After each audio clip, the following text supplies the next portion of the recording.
Today we're going to talk about business habits. You run into these every day, I'm sure.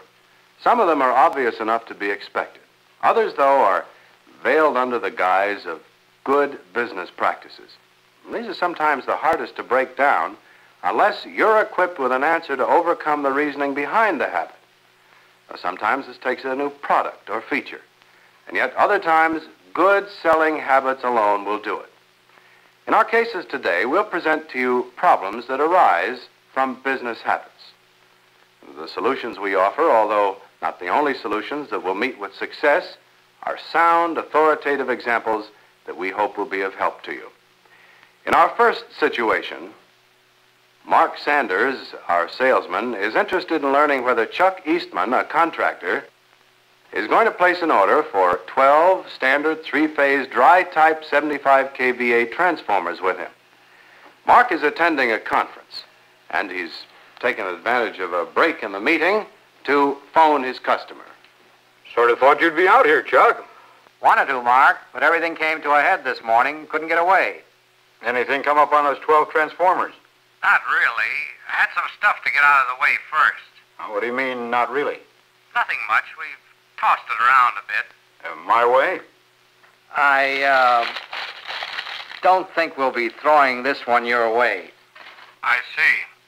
But I'm sending in an order for a couple of 100 feet of conduit and some tape. Sure thing. But could you tell me why we lost out? It's simple.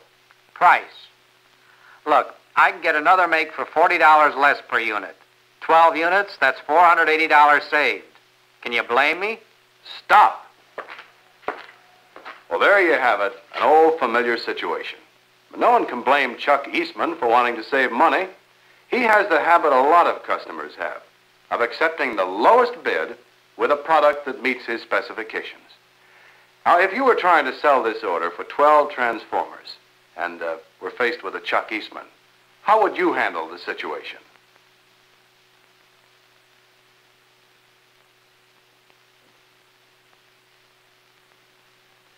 Okay, now let's see how Mark Sanders handled the situation. Now, wait a minute, Chuck. I think I know those transformers you're thinking of putting in. Good for you. Yeah, but that's the catch, Chuck. The putting in. And what's that supposed to mean? Well, if I understand you, those transformers are going to save you $480 on initial cost. That's what I just said. But on total value, what are they saving you? Total value. Now, wait a minute, Mark. You know I'm not interested in a lot of... Sure thing, but that's just what total value means to you. I want a good transformer, sure. But look, Mark, it's got to be installed and working for the best price I can get. Sorry, I don't have time to... But that's just what total value means to you. Money. Chuck? So I'm listening. You're on my favorite subject, but you'd better make it good. Oh, that other make, Chuck. I don't think you'll find they come with mounting brackets. General Electrics do. Now, they'll run you about $25 a piece with labor. GEs also include connectors. Now, with that other make, that'll cost you another $10 a unit. 35 times 12, that's $420. I didn't mention connectors or mounting brackets. Of course they didn't. And what about installation? General Electric's transformers can be connected in less than 20 minutes. All the terminal and tap connections are in front. Now, it's simple to remove the front panel. Only 6 screws. Then you can easily make your conduit connections and your desired tap connections. Pull in your cables, connect them to the solderless connectors, then replace the cover and you're in business. Other units take an hour or more to install. Well, you'd save at least $10 a unit on that basis. There's another $120. I think once you get the full story on those other less expensive transformers, you'll find they'll cost you about $5 more per installed unit than General Electric's. I can add and subtract. Then I'm coming right over to pick up your order. Wait a minute. I'm going to do some checking on those other transformers. Do your checking. But remember, total value is a money story. See you later. Mark Sanders is in the habit of knowing his customer, his competition, and his product. Now, Chuck may still decide on someone else's transformers, But Mark has taken a big step toward convincing him that initial price alone is not the final cost. In our second case, the salesman, Bill Wagner, is talking with Paul Kellerman, maintenance supervisor for an industrial plant. Paul isn't the easiest person to talk to, but Bill is a persistent guy. All right. I'm in the market for some motor starters.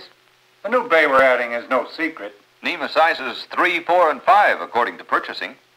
That's true. But, Bill, you know I'm an Allen Bradley man. Paul, you've got to have new equipment anyway. But the sizes I need, I don't want GE control. We've talked about this before. Why, I can buy Allen Bradley that's a maintenance man's ideal. Their control hasn't changed in design in over 20 years, and it has the same design in all sizes. None of this horizontal action in the small sizes, vertical lift in the others, and clapper type in the big stuff. This would drive my maintenance men crazy, and my parts cost would double. Why should I bother with GE? But, Paul... Sorry, Bill. Hold it. Before Bill gets tossed out on his ear, let's look at the situation. I'm sure most of you are familiar with it. For a number of years now, Paul has been buying Allen Bradley magnetic starters with a standard design for their entire line. Because this simplifies maintenance, he has acquired a buying habit that has saved his firm money, saved him time and effort. This has been a tough habit to lick. Some of you have done it. But now we have new ammunition to... Well, let's let Bill tell Paul about this new breakthrough first. Paul, have you seen Allen Bradley's new bulletin? It looks like they're making a lot of changes, and they're adopting some features similar to those that General Electric has had for years. Well, these guys are all alike. They get a good thing going, and then, bang, they change it. Look, Paul, since you're probably going to have to stock 2 sets of parts anyway, don't you think the smart thing to do would be to install starters that have a proven design? What's this? General Electric's 100 line. That's what I've been trying to tell you. They're extending it to include size 3 and 4 starters in the spring and size 5 in the fall. So? So if you have to stock 2 sets of parts, why not switch to GE and get this proven design? Take a look at this new size 3.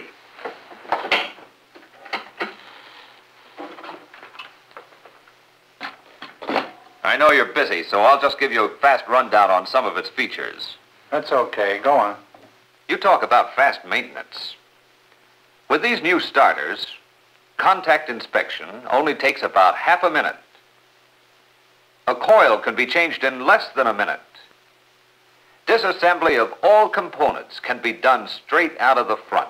This is for the entire line? Throughout, and that's not all. You get straight through wiring on all sizes to speed up installation. Now, you mentioned space saving. The open 3 and 4 forms have been reduced 12% in size. The enclosed 3, almost 10%. The enclosed 4, 27%. On the size 5, the open form will be 71% smaller, and the enclosed 61%. How does that sound? I haven't stopped you yet. Then listen to this. You get a strong kickoff spring together with the individual contact springs that propel the contacts apart with a rapid braking action that helps prevent contact welding. Like the 100 line you told me about before. Right. And like the 100 line, you get wedge action contact design. That means less contact bounce. And you know what that means. Less of this arcing and pitting of contact surfaces that shortens contact life. Uh-huh. These new starters will have an arc trap design similar to the present size 2. What about modification? You can get the same kits for all sizes. That means an indicating light kit for installation in the covers of the new models, just like the 0, 1, and 2. GE 100 line standardization through sizes 3, 4, and 5. And you say Allen Bradley's changing. That's what they say in their bulletin. And they're only picking up a few of GE's features. Paul, General Electric is way ahead with their magnetic starter line. They've got the easiest starter in the market to maintain. And now that their design is the same for all sizes, your maintenance education program is simplified too. I know what I'm talking about. Well, you seem to, but You see, Paul, Since General Electric introduced this new concept in 1957, they've proven it with sales of over 1,100,000 line starters. Well, I don't know, Bill. With people like you working for them, these companies can sell anything. What is the horsepower rating? Are you sure you've got the time? You want me to stick with Allen Bradley? I wouldn't want you to make that mistake. I've got the maximum ratings right here.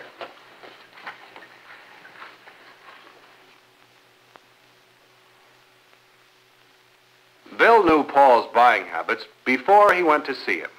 And he knew that Paul likes nothing but the straight facts when he talks business. So Bill was prepared to give him those facts about the new 100-line size 3, 4, and 5 magnetic starters. Let's take some time out and look into these new controls ourselves.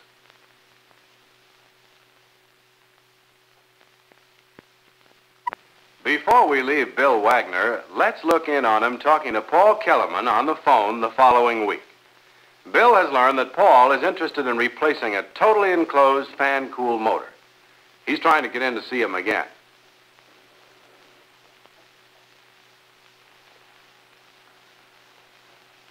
Paul, Bill Wagner. No, it's not about the starters. They'll be delivered on schedule. No, I'm in purchasing. They tell me you're interested in a dust-tight, totally enclosed motor.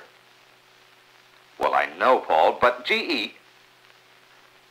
I know you're busy. Sure, I appreciate the order, and you're going to be thanking me once you get them in. But about the... Paul, Well, I know you're busy, but Paul... I'm asking you to do yourself a favor. As I said, Paul is not an easygoing customer.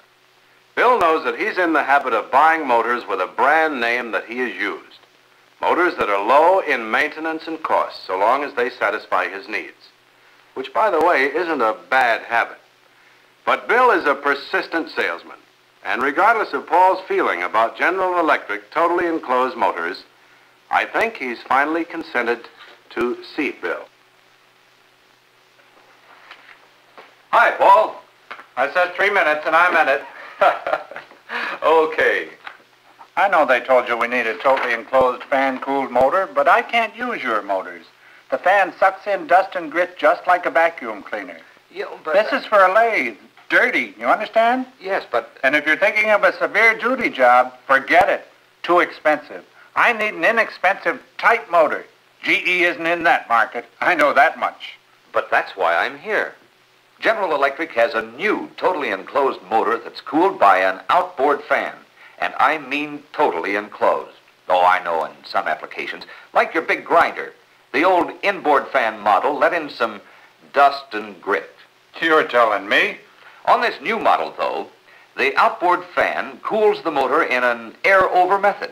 Take a look at this.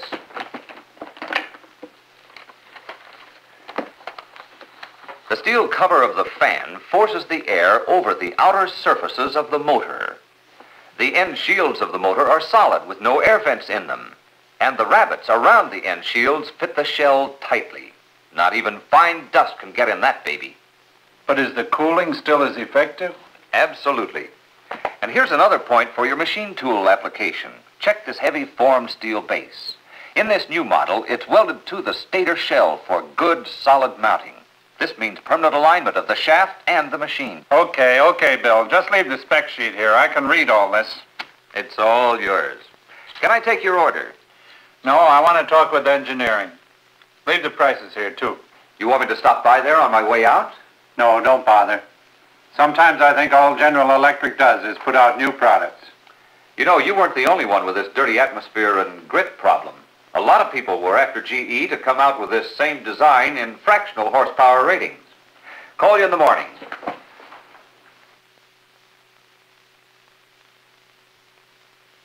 Well, Paul hasn't changed his motor brand yet, but Bill has at least opened the door for a sale. A lot of customers from experience are in the habit of thinking that General Electric TEFC motors are not tight enough for some extremely dusty or dirty applications.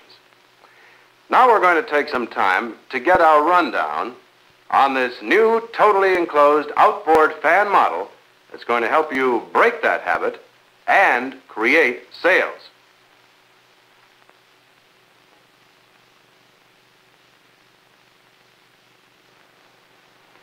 Another interesting situation has to do with customers and salesmen who are in the habit of making certain substitutions and drawing up a bid on a package deal. In our final situation, Dan Reichert has just handed Jack Mathers, a buyer for a small industrial, a bid on a distribution equipment package. Jack is looking over the bid now.